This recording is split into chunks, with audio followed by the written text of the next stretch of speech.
Each year, on an almost daily basis, archaeological discoveries help us to better understand the Bible and affirms its details about people, events, and culture. Without further ado, here are top 10 most recent biblical archaeology discoveries which have increased our knowledge of the biblical world and the early history of Christianity.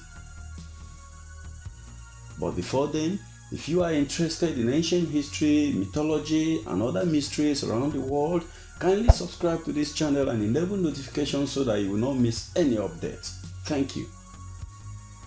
At number 10, Pagan Center discovered at Hippos, Sussita. A theater and bathhouse complex discovered at Hippos, Sussita, overlooking the Sea of Galilee, was part of a pagan cult site. As part of the Decapolis, the pagan Roman cities mentioned in the Gospel, Hippos Sussitas was not a focus of Jesus' ministry, but many of its people were likely a part of his audience, according to Matthew chapter 4 verse 25. The existence of this cultic center was suggested by the discovery of a mask of the Roman god Pan in 2015. Number 9.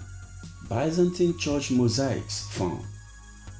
Mosaic inscription found in the remains of churches excavated at the sites of the Byzantine villages in the Galilee give new evidence for the spread of Christianity in the region after the religion's formal adoption by the Byzantine Empire of 380 AD.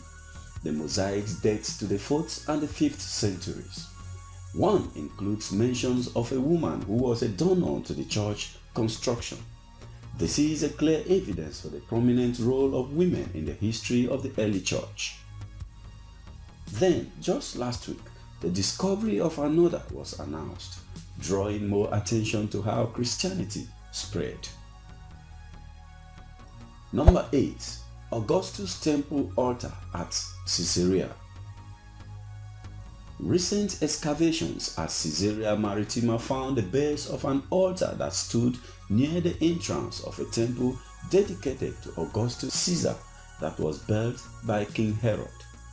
The historian Josephus reported that the temple, which was built high to overlook the harbor, contained a gigantic statue of Augustus and a statue of Roma.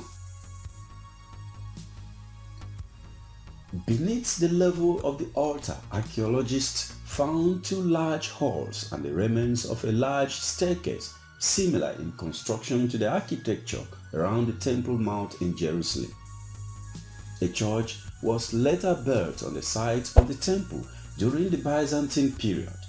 Archaeologists are re-excavating the entrance area to Caesarea as part of a large renovation to make it into a much larger attraction, including the restoration of a 2,000-year-old synagogue. At number 7, Nefertari's destruction of Gaza. 10 years of archaeology at Tel Gaza wrapped up in 2017.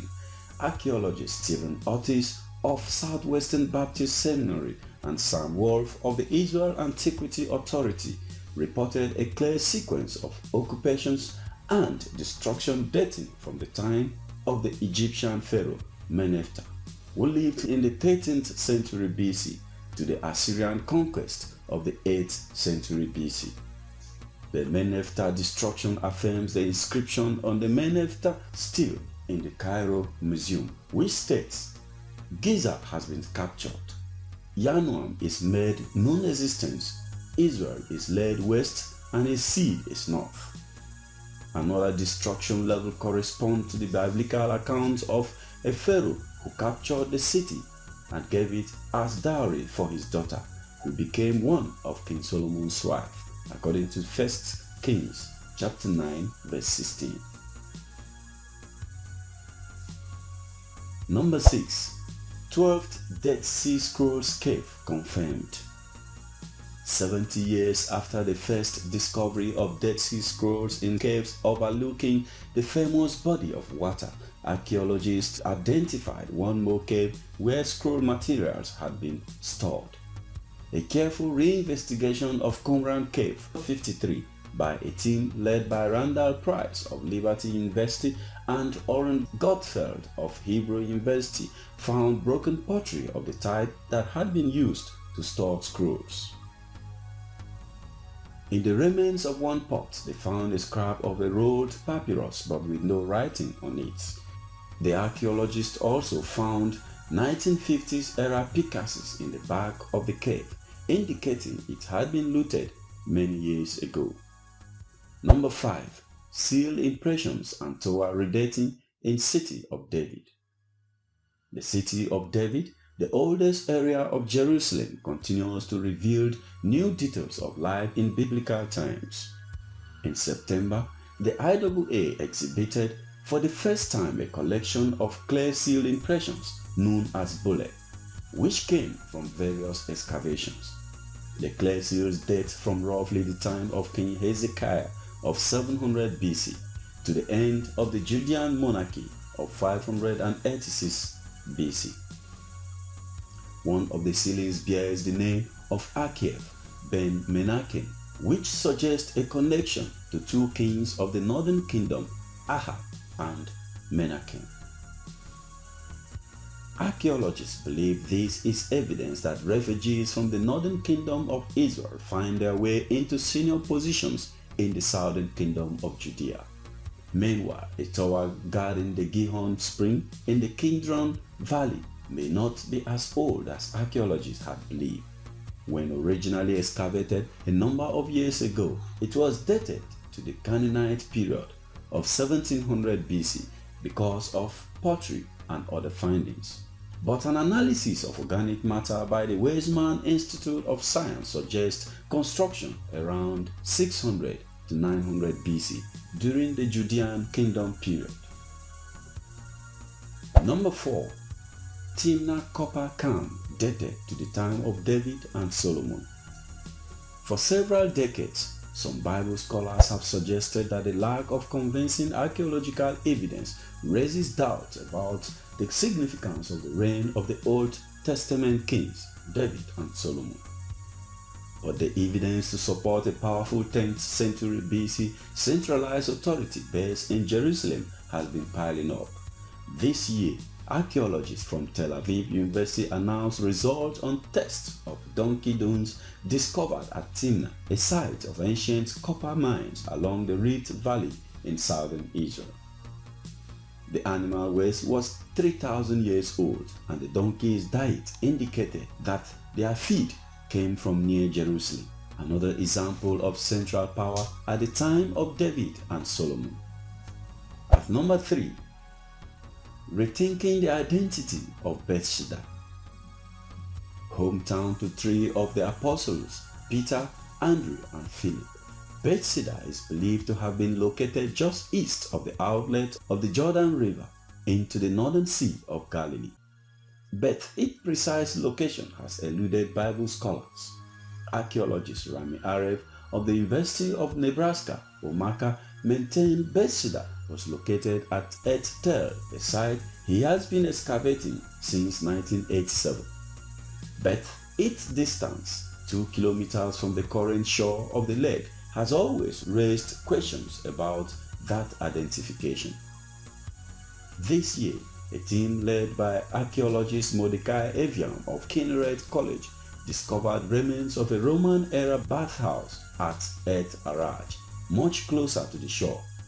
Neither site is convincingly identified as Bethsaida at this point. Other archaeologists have weighed in to support each site. Number 2. A relic from the temple that Jesus knew.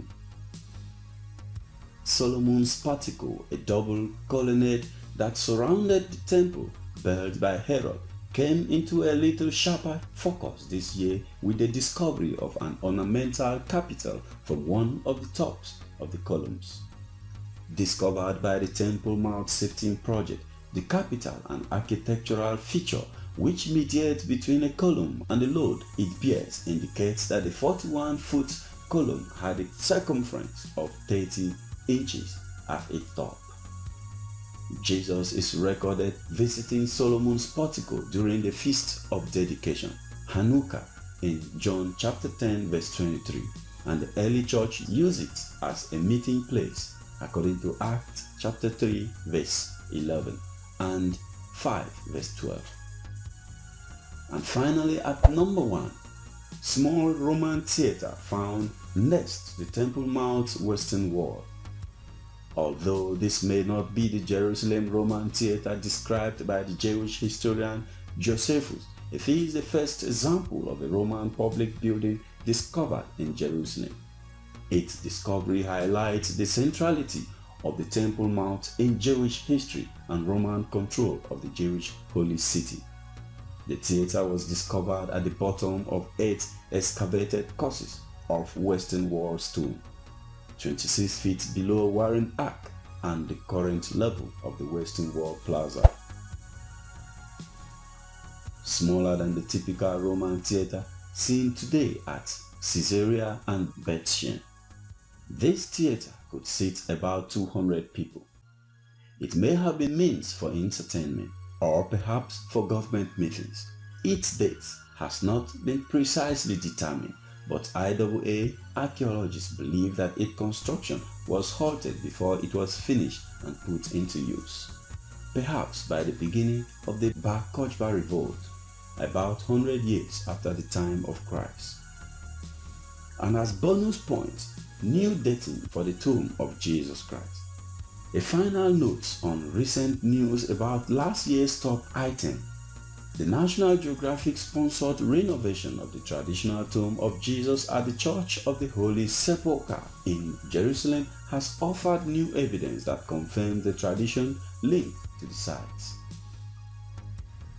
A mortar recovered during last year's renovation was dated to as early as 345 AD using a scientific process called optically stimulated luminescence that support the traditional dating of the construction of the first Church of the Holy Sepulchre to mark the tomb of Christ during the reign of the Roman Emperor Constantine. If you enjoyed this video, kindly remember to like it, share with your friends and family on social media and elsewhere, and remember to subscribe to this channel if you are interested in ancient history news, archaeology, mystery and mythology around the world. Thank you for watching. See you in the next video.